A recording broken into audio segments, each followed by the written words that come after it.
டே 75 3வது promo release பண்ணியிருக்காங்க.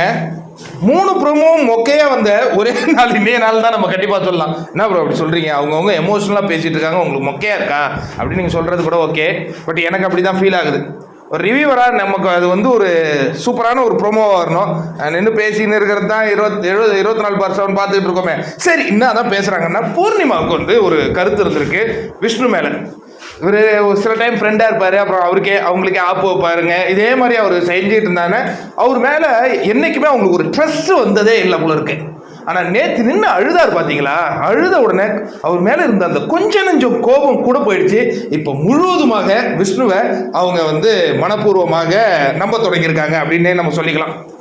அதற்கு அடுத்ததாக தினேஷ் வந்து பேசுகிறாருங்க. பின்னாடி ஒரு மியூசிக் அடிக்கிறான். அது எதுக்குன்னு எனக்கு புரியலையே. இவர் என்ன சொல்கிறாருன்னா, எனக்கு சீசன் 6 வந்து எனக்கு ரொம்ப ஒரு சூப்பரான ஒரு கனெக்ட் ஆனது, என் பர்சனலோட கனெக்ட் ஆகுது. ஏன்னா யாருக்குமே தெரியாது பாருங்க, ரச்சிதா இவருடைய மனைவி அவங்க போன சீசன் வந்தாங்க, யாருக்குமே தெரியாது.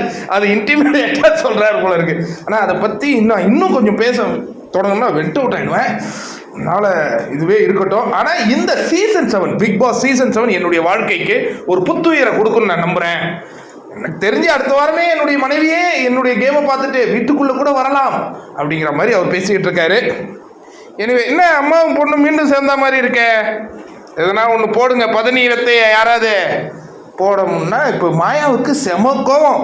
விசித்ராவும் அர்ச்சனாவும் ஒன்றா இருக்கிறாங்க, விஷ்ணுவும் பூர்ணிமாவும் ஒன்றா இருக்கிறாங்க. இது சரியில்லையே. ஆனால் அவங்க வேற பல்ல கடிச்சிட்டு இருப்பாங்கல்ல.